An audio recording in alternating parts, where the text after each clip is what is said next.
tous et bienvenue sur Michoya et bienvenue dans mon QG qui n'a pas changé depuis la première vidéo. Donc déjà je vais me présenter parce que dans la première vidéo j'ai zappé la présentation, je m'appelle Michel. Ensuite, on va faire dans cette vidéo un petit point sur la chaîne. Bon déjà,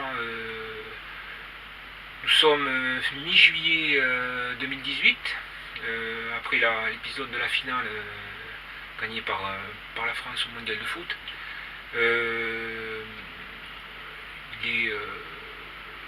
On est en début d'après-midi. Il fait pas trop mauvais. C'est seulement ma deuxième vidéo depuis le début de l'année. Pourquoi? Parce que jusqu'à présent, il a fait un temps pourri et c'était pas évident de sortir et de faire des images correctes avec le temps qu'il a fait. Ça, c'est une chose. Ensuite, une deuxième chose, cette vidéo, elle a quel but en fait? On va présenter la chaîne Michoya. Alors j'ai un collègue de travail en regardant la première vidéo qui m'a dit mais tu te prends pour Nicolas Hulot. Bon, en plaisantant bien entendu. Non, loin de là. Par contre Michoya, j'ai appelé la chaîne comme ça pour avoir une résonance un peu environnement. Géographiquement parlant, les vidéos vont se dérouler, bon évidemment c'est niveau budget, on va pas trop bouger, vont se dérouler autour de chez moi, principalement autour de Lourdes dans les Pyrénées. On fera des sorties en montagne. Je fais de la rando-pêche en montagne. Je fais aussi un peu de sport.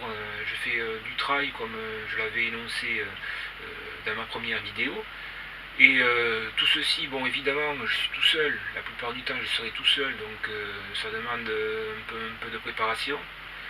Bon évidemment aussi niveau montage vidéo je débute, donc ça va se faire un peu, je dirais pas à l'arrache, je vais essayer de faire le maximum, mais bon ça sera pas top je pense pas, mais enfin l'essentiel c'est le contenu vidéo. Au niveau de la vidéo justement, au niveau des prises de vue, il y aura trois grands axes principaux. Bon déjà les prises de vue ordinaires, j'appellerai ça entre guillemets les prises de vue terrestres, se feront avec des caméras de sport tout simplement. Je me rappelle là pour les 30 ans de Ushuaïa, c'était Nicolas Hulot qui disait à l'époque on n'avait pas de GoPro, vous avez une grosse infrastructure derrière. Bon, actuellement on a la chance d'avoir des caméras dites étanches et miniaturisées qui facilitent les choses. Ça pour moi c'est assez important du point de vue de l'encombrement, notamment quand on part en montagne. Donc le premier axe ce sera les prises de vue terrestres. Le deuxième axe, les prises de vue dites aériennes. Et après le troisième axe, je vais faire je ferai de la rando-pêche. Il n'y aura pas beaucoup de vidéos. J'aime pas trop avoir à poster beaucoup de vidéos, après on est perdu et on sait plus on se perd dans toutes les vidéos qui sont postées. Je préfère poster des vidéos qui soient au format on va dire long métrage, mais qu'il n'y en ait pas beaucoup en fait. Et donc le troisième axe ce sera les prises de vue sous-marines, bien entendu. Donc au niveau des prises de vue ordinaires, on va utiliser des caméras de sport. Alors là j'en ai trois différentes là devant moi là. Il y aura une première caméra de sport là, qui date un peu là, qui se fait plus. Je vais vous la montrer à l'écran. Voilà. Ça c'est une caméra de sport format, on va dire format mini torche. C'est une marque, c'est du Panasonic, ça se fait plus. La qualité vidéo est assez bonne. Ça va peut-être pas égaler du GoPro, mais bon, je me sers de cette petite caméra, je m'en suis servi dans ma première vidéo je l'avais à la main pour faire face cam. Elle a un petit avantage, c'est pour ça que je la conserve, c'est quand vous dévissez l'objectif là, il y a un autre objectif interchangeable que vous pouvez mettre qui est compatible infrarouge. Ça veut dire que vous transformez votre caméra en infrarouge et avec des lampes IR, vous pouvez filmer la nuit sans avoir besoin d'éclairage annexe. Donc cette première caméra que je présente là, qu'on avait vu brièvement dans la première vidéo, et après bon il y a les deux formats classiques de caméra, il y a la marque et le non-marque. La première caméra qui est, moi je dirais assez intéressante, moi je fais avec ça généralement, c'est la marque, la caméra dite copie de GoPro quoi, en 10 fois moins cher. Ça vaut dans les 40 euros, elle est un petit peu améliorée, mais bon on en trouve dans les 30 euros, même moins. Évidemment elle se met pour être étanche, elle se met dans une coque étanche, hein, comme les GoPro ordinaires. Je vais en reparler après par la suite de cette petite caméra. Je m'en sers surtout pour faire des images sous-marines. Puis je l'ai adapté aussi à un autre appareil dont on va parler de suite après. Et bon, et la troisième caméra de sport évidemment c'est la GoPro. Alors moi j'ai fait le choix de la GoPro Session. Voilà, on la voit ici, la GoPro Session. Pourquoi la GoPro Session? Bon, GoPro c'est onéreux, hein, c'est de l'argent quoi. Bon, la GoPro Session est un petit peu moins chère. Dans le marché on va la trouver à 200 euros actuellement, on en est à la GoPro Session 5. Mais il y a moyen aussi de trouver des GoPro Session aux alentours de 150 euros neuf. Elle a un petit désavantage derrière, il n'y a pas d'écran derrière. Hein. Ça fait que vous ne pouvez pas voir ce que vous filmez en même temps quand vous l'avez en mode frontal comme je l'ai moi généralement. L'écran vous en fichez un peu. Que dire de plus de cette petite caméra? En fait elle n'a pas de coque extérieure pour la rendre étanche, elle est étanche naturellement, ce qui implique quoi? Ce qui implique qu'il y a une excellente restitution sonore au niveau de la caméra. C'est pour ça que vous pouvez vous permettre comment dirais-je, de partir en montagne avec ne serait-ce que cette petite caméra et uniquement vous servir de la caméra pour capter le son. Et ça c'est très bien. Après cette caméra on peut aussi la trouver d'occasion facilement sur le marché, tout en sachant qu'il y a quand même un petit problème au niveau de l'occasion, elle est protégée, donc elle fonctionne en Wi-Fi, hein, vous faites les réglages sur un mode Wi-Fi, et elle est protégée par un mot de passe, et généralement si vous l'achetez d'occasion, elle ne sera pas, comment dirais-je, je pense pas que vous ayez le mot de passe, à part si bon, ils vendent tellement de choses dans les magasins d'occasion que je pense pas que vous ayez le mot de passe. Juste une petite astuce, donc si vous l'achetez d'occasion, ici là, vous avez en façade un bouton de mode qui donne accès en fait à un écran LCD. Et cet écran de mode là, quand vous l'appuyez, je crois que c'est une dizaine de secondes, vous allez réinitialiser la caméra complètement, effacer le mot de passe qui est en cours. Et de ce fait, quand vous allez allumer vos raccordés en Wi-Fi, elle va vous donner au niveau de l'écran LCD un code PIN que vous allez rentrer et vous allez pouvoir créer un nouveau mot de passe. Bon, ça c'est une bonne chose à savoir, qui n'est pas marqué sur les sites de GoPro. Hein. Ça c'est pas marqué, la réinitialisation du mot de passe, ça serait trop facile, justement ils comptent sur ça pour que les gens l'achètent d'occasion. Moi je l'ai trouvé sur YouTube avec un petit jeune, un tuto en français, c'est le seul que j'ai trouvé sur la réinitialisation du mot de passe de la GoPro Session, tout en sachant que si vous n'avez pas le mot de passe, vous n'allez pas pouvoir changer les modes de capture vidéo au niveau de la GoPro. Toutefois, avec un mais, c'est en fonction du firmware de la caméra.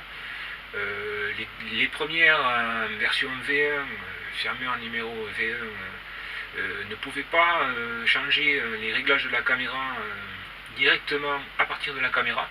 Et en version V2, vous pouvez changer les réglages de la caméra au niveau du bouton de mode. C'est tout. Donc après, on peut, si vous l'achetez d'occasion, vous allez avoir, généralement les gens s'en débarrassent parce qu'ils sont en version V1. La version V1 a deux gros désavantages. Quand vous appuyez sur le bouton, il n'y a pas de bip sonore. Ça fait que vous ne savez pas quand vous l'avez sur le front si vous l'avez allumé ou pas. Et le deuxième gros désavantage, c'est que vous ne pouvez pas changer les réglages qu'à partir de la caméra. Il faut passer par le Wi-Fi. Bon, on fait une mise à jour du firmware en allant sur le site de GoPro, en lisant bien les lignes. Normalement, on le fait par Wi-Fi. Bon, si vous n'avez pas le mot de passe, on ne peut pas le faire. Il y a une astuce au niveau du site de GoPro, il y a une mise à jour manuelle qui peut être faite qu'on télécharge. Et à partir de la carte SD, après quand vous la réinstallez dans la caméra, la mise à jour se fait. Donc une petite caméra sympathique.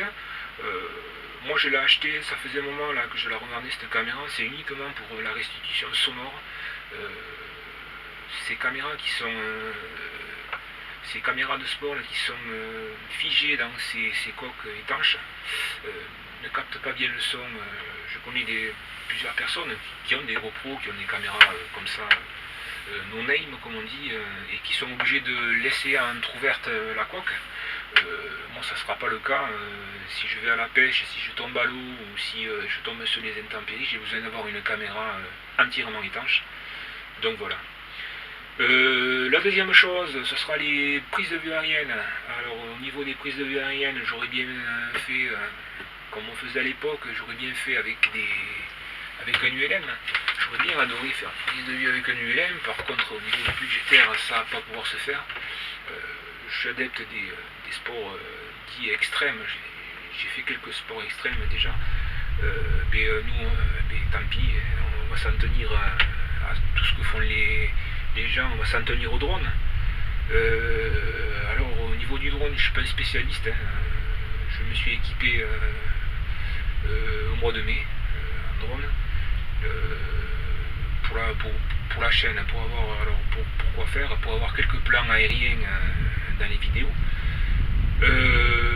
Alors les drones, qu'est-ce qu'on peut en dire? Les drones, il y a deux solutions. Vous êtes pro DJI ou vous êtes pro Parrot pour avoir du monde matériel.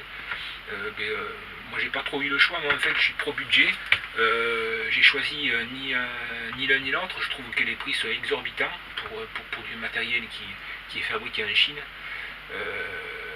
Mettre entre 700 et 1700 ou 1500 euros pour un drone que vous pouvez perdre à tout moment. C'est pas parce que vous allez acheter une marque qu'il va pas y avoir un flyaway, comme ils disent dans les vidéos spécialisées.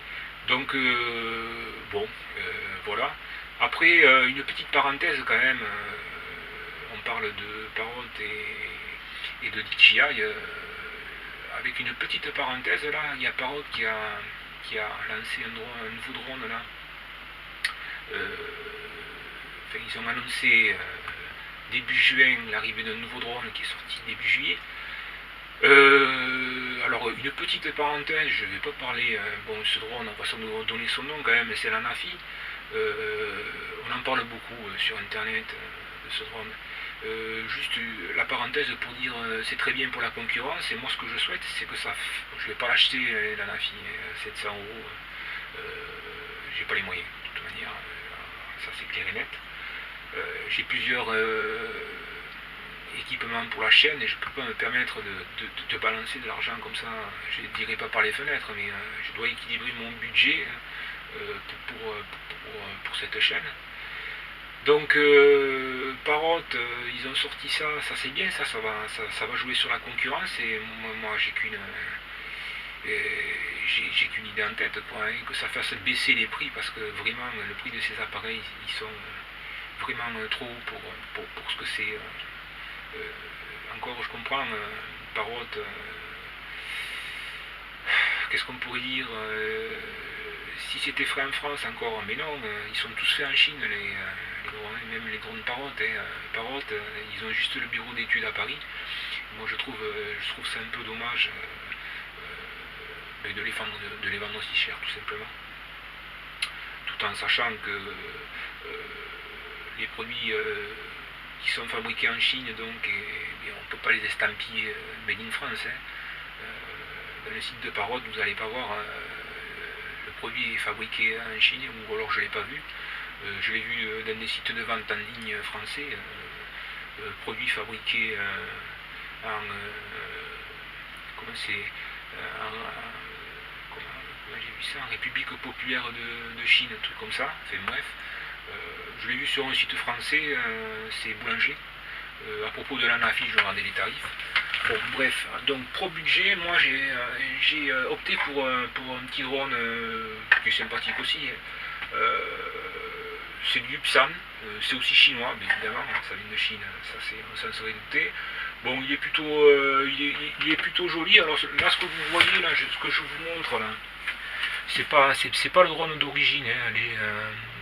En drone, il y a les gens qui connaissent et les gens qui connaissent pas. Les gens qui connaissent pas, ils vont dire oh, il est super, il est joli, il est mignon, il a une belle gueule. C'est vrai qu'avec ses hélices dorées là, ça bouille et tout ça. Bon, et après il y a les gens qui connaissent et qui vont dire ça c'est pas un drone Ipsan, je ne connais pas celui-là.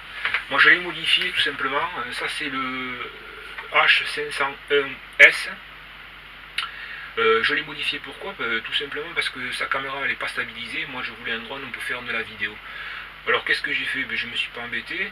J'ai regardé les drones qui étaient compatibles avec les nacelles. J'ai trouvé celui-là et c'est très bien. C'est un nacelle, elle est aux couleurs du drone. Voilà, on peut la voir. Alors qu'est-ce qu'on fait avec cette nacelle? On peut y installer la caméra que je vous montrais, la caméra no name, la copie des GoPro. Voilà. Et on se retrouve avec un drone avec une caméra qui peut filmer avec des plans de ce genre. Pourquoi j'ai rajouté une nacelle? Alors la nacelle, pour ceux qui connaissent les drones, elle n'est pas stabilisée 3 axes. Ça j'ai fait exprès. J'aurais pu mettre une nacelle stabilisée 3 axes. Pourquoi j'ai mis une nacelle comme ça? Parce que bon, elle est amortie sur caoutchouc, la nacelle. Et elle filme tout droit pour pas avoir d'interférence justement quand le drone va faire des rotations, pour avoir au niveau du champ de la vidéo, pour pas avoir de captage de soit des hélices, soit des pieds dans la nacelle, tout simplement.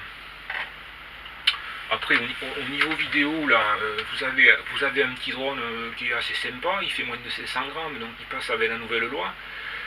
Sa caméra donc elle n'est pas stabilisée, la caméra d'origine. Alors vous avez au niveau de la caméra, au niveau des vidéos, on a ce qu'on appelle un effet gélo. Alors l'effet gélo c'est une déformation en forme de vague au niveau de la vidéo qui est due en fait aux vibrations principalement des moteurs du drone. Elle est assez comment dirais-je,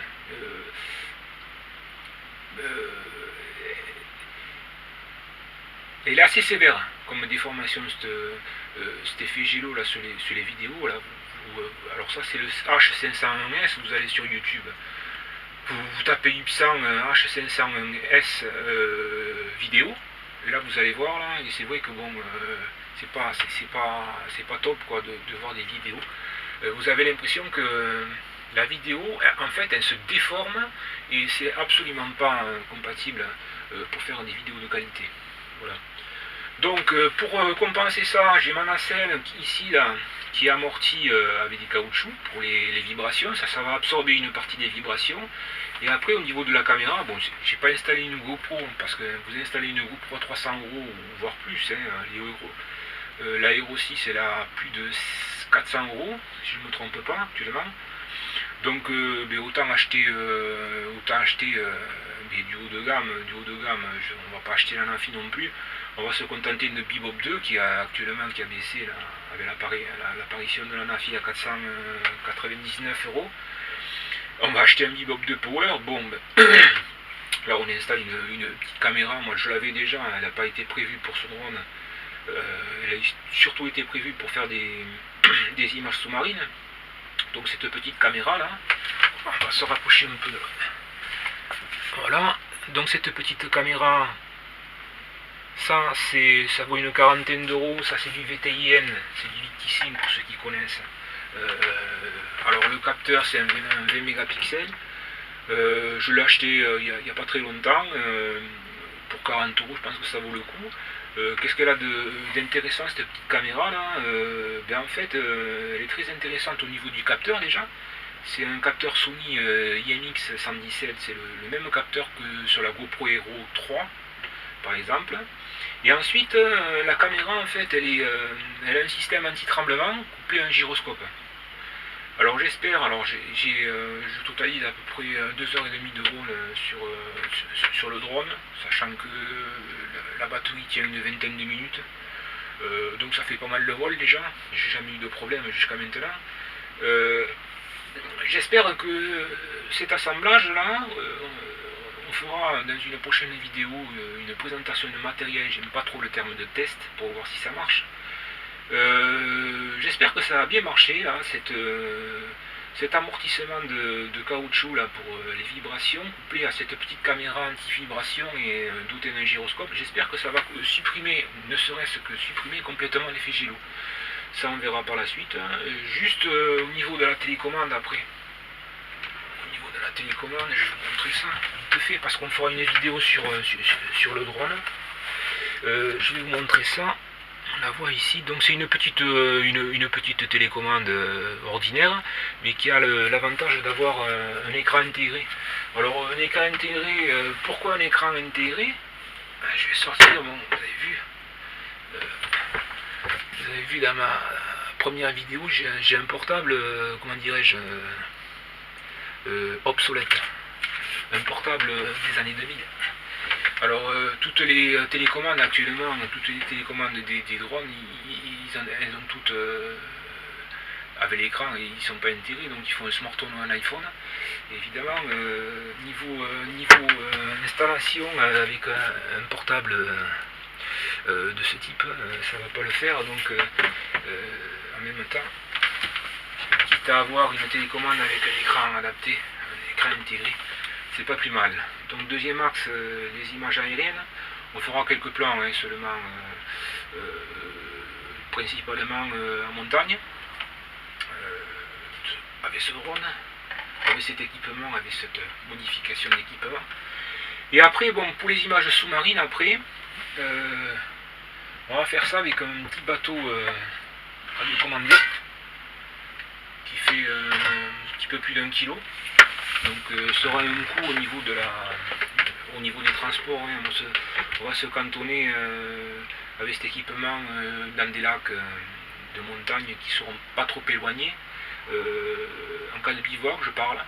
Après si j'ai que ça à porter dans le sac, s'il n'y a pas de bivouac, ça va le faire aussi sur une seule journée.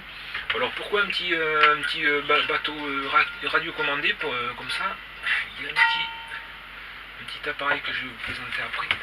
Alors un petit bateau radiocommandé, c'est un bateau amorceur pour la pêche de la carpe. Je suis pêcheur, je m'excuse vis-à-vis des carpistes. Évidemment vous allez rigoler quand je dis ça, un bateau amorceur pour la pêche de la carpe, ça tient plutôt du jouet, ça vaut pas grand chose. Sur internet on va le trouver à 50 euros. Moi je l'ai acheté pour une raison, c'est juste pour faire des prises sous-marines. Là vous avez un petit récipient en inox là qui balance les appâts quand les gens pêchent la carpe. Donc, je laisse comme ça. Bon, ce bateau radiocommandé là, il est commandé avec une petite radiocommande là, qui fait un peu cheap, qui a juste deux boutons, le stick de gauche et le stick de droite. Le stick de gauche, alors le bateau lui, je fais un petit peu de bruit, j'espère qu'il n'y aura pas trop de pollution sonore au niveau de la vidéo. Là, au niveau du bateau, donc il y a deux moteurs derrière. Et donc au niveau de la télécommande, avec le stick de gauche, vous allez actionner le moteur de gauche, et avec le stick de droite, vous allez actionner le moteur de droite. Alors ce qui fait que pour avancer, vous actionnez les deux.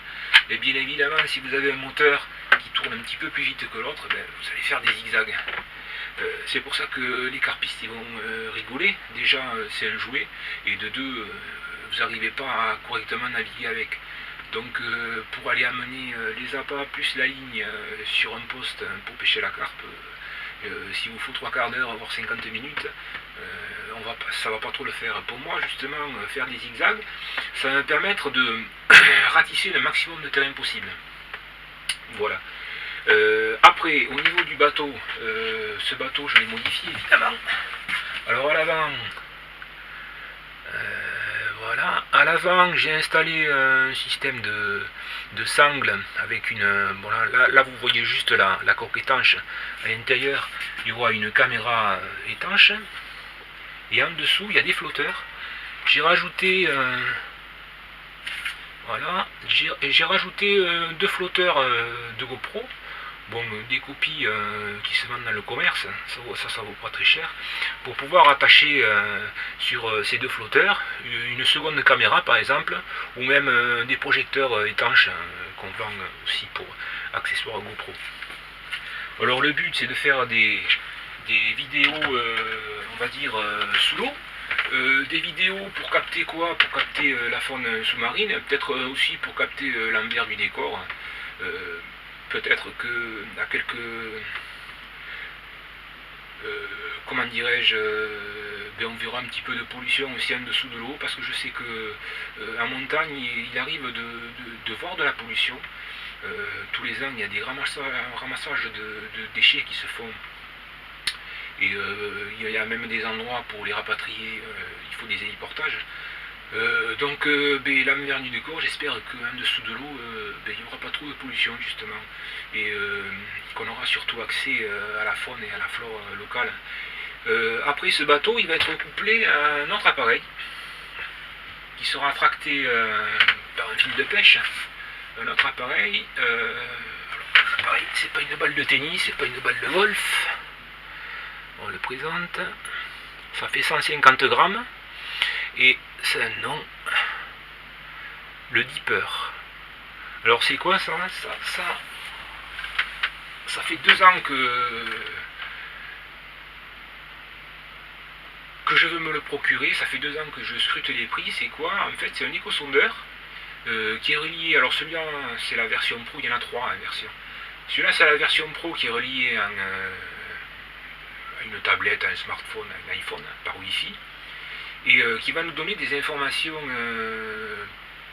plutôt complètes sur, alors déjà en couleur, avec des codes de couleurs différents, qui va nous donner des informations en fait sur tout ce qui se passe en dessous de la surface de l'eau. Alors des informations très complètes, alors il y aura la température, il y aura la profondeur, il y aura la texture du fond, fond dur, fond doux, fond dur, fond mou, présence de vase. La végétation, il va pouvoir, alors je sais pas comment il le fait, mais bon, soi-disant, il va nous montrer s'il y a des algues ou pas. Ça je demande à voir, faudra voir. Et après les échos, il fera des échos, alors il y aura des échos, après il y a, à travers, bon, on le verra ça, hein, ça fera l'objet d'une vidéo aussi. Je disais, j'aime pas trop le terme de test pour les appareils, ça surtout c'est un appareil qui est sorti il y a un petit moment déjà. Par contre on va faire un test à ma sauce, à la sauce Michoya, parce que je trouve que les tests qu'il y a sur YouTube sont un petit peu courts à mon goût. Ça c'est un appareil qui est fabuleux, et il faut le tester pour savoir si on peut lui faire confiance. Alors moi j'ai la chance à domicile d'avoir un bassin artificiel, et on fera des essais sur ce bassin artificiel. Un mot sur le bassin artificiel, ça va se dérouler en deux phases. Alors ce bassin artificiel, là, actuellement, d'habitude je le nettoie tous les ans, là je ne l'ai pas nettoyé depuis 3 ans, ce qui fait qu'en hiver, bon il est vide le bassin, ce qui fait qu'en hiver quand on le monte, il longe un ruisseau, et quand on le monte, il y a un dépôt de limon. Et après, à la belle saison, il y a de la végétation qui pousse, ça fait qu'il est plein d'herbe, il est plein de mousse, et c'est très bien. On fera les essais avec ce tapis végétal sur le fond pour voir si le zipper le capte, et par la suite, après, on fera aussi des essais d'écho. J'utiliserai des ballons de différentes tailles pour voir comment ils captent justement les échos. Et après on fera un deuxième test en nettoyant, après avoir nettoyé ce bassin, pour voir s'il capte bien aussi, qu'il n'y a plus de végétation du tout, et voir s'il capte aussi la texture du fond, sachant que le fond du bassin est en béton. Bon, on verra bien. J'espère que ce sera productif. On fera aussi des essais de profondeur avec le mètre. On verra si... je pense que si il y aura à peu près un mètre 20 de profondeur, je peux régler la profondeur de mon plan d'eau. Je peux régler la profondeur, donc j'espère qu'il ne se trompera pas sur 1,20 m d'eau, parce que s'il se trompe sur 1,20 m d'eau, qu'est-ce que ça sera quand il y en aura 80? Je sais pas trop, faudra voir. Donc voilà, donc des prises de vue qui seront diversifiées dans cette chaîne, ordinaire avec des caméras de sport, aériennes, avec le drone, on va essayer de ne pas le cracher, et puis sous-marine avec ce dispositif là, tout en sachant que pour le dernier dispositif, évidemment, je vais naviguer à l'aveugle, j'aurai juste le retour de l'échosondeur sur mon Wi-Fi. Par contre, si j'ai des... parce que évidemment, j'aurai les caméras qui sont en dessous du niveau de l'eau, donc le Wi-Fi ne passera pas. Par contre, si je capte des échos au niveau de l'échosondeur, là, je ferai plusieurs passages en espérant que les caméras puissent capter le maximum de choses. Et ça se fera en 2 temps, ça se fera de jour et de nuit, avec des projecteurs aussi, sachant que la nuit, l'activité dite lacustre est plus importante. Voilà. Donc voilà, c'était juste une présentation de la chaîne, aussi me présenter. Juste un dernier mot sur la prochaine vidéo. Comme ça évite de faire des teasers aussi. J'ai horreur de ça, moi, je les regarde jamais. D'ailleurs, je regarde généralement sur YouTube les teasers, ils ont une très faible audience. Donc tous ces appareils là, évidemment, ils ont un point commun. Bon, au niveau des caméras, à part qu'elles soient étanches, elles sont alimentées par batterie. La télécommande, elle est aussi alimentée par une batterie. Le drone, il est alimenté par une batterie. Notre bateau ici aussi. Au niveau du zipper, il y a une batterie interne. Donc tout ça, il faut le recharger. Tout en sachant qu'il faut le recharger régulièrement, parce que si vous le rechargez pas régulièrement, les batteries s'abîment. Ça a un coût de recharger tout ça. Moi, j'oserais dire, pour moi, c'est gratos. Pourquoi c'est gratos? Parce que toutes mes batteries sont rechargées à l'énergie solaire. Et on verra ça dans la prochaine vidéo. Recharger tous ces appareils. Ça peut aussi être élargi à l'équipement électroportatif, que ce soit une perceuse, que ce soit un taille-haie, même une tondeuse électrique sur batterie, vous pouvez la recharger avec un panneau solaire, avec une restriction cependant, parce que les puissances sont beaucoup plus importantes sur une tondeuse, et moi personnellement j'en ai une, et je ne peux pas recharger complètement avec un seul panneau solaire. Je suis pas marchand de tapis, je ne vais pas vous faire un crédit sur 25 ans, hein. On va partir que sur un seul panneau solaire. On verra ça dans la prochaine vidéo, et vous verrez, c'est assez sympathique de faire un geste pour l'environnement, comment dirais-je, de produire de l'électricité verte, et au moins vous savez d'où elle vient, parce que c'est vous qui l'avez produite. Donc voilà, c'était Michel sur Michoya. J'espère ne pas trop vous avoir embêté. Des vidéos longues, je sais, c'est un peu embêtant. Bon, moi dans mon cas, les vidéos, j'ai un abonné, c'est ma fille. Je cours pas après les abonnements, loin de ça. J'ai pas de, comment dirais-je, d'objectif vis-à-vis de ça, hein. C'est juste le fait de faire passer un message, et puis c'est tout. J'espère que vous aurez apprécié cette vidéo, et à bientôt dans de nouvelles vidéos.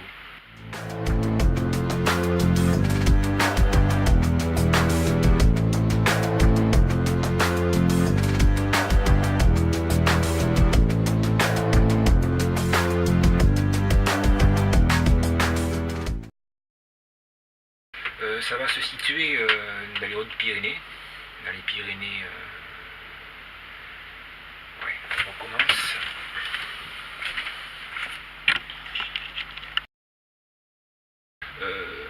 Une deuxième vidéo qui intervient un petit peu. Comment dirais-je, je sais pas, en fait. Putain, c'est pas vrai, ça va recommencer comme la première fois. Nous sommes, géographiquement parlant, nous sommes pas loin de Lourdes, dans les Pyrénées. Je sais plus ce que je voulais dire là, ça va pas le faire.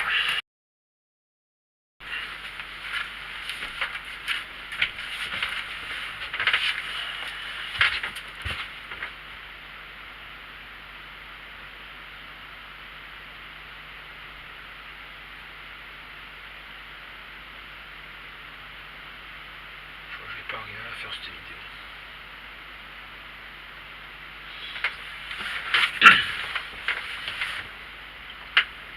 Bonjour à tous et bienvenue sur Michoya et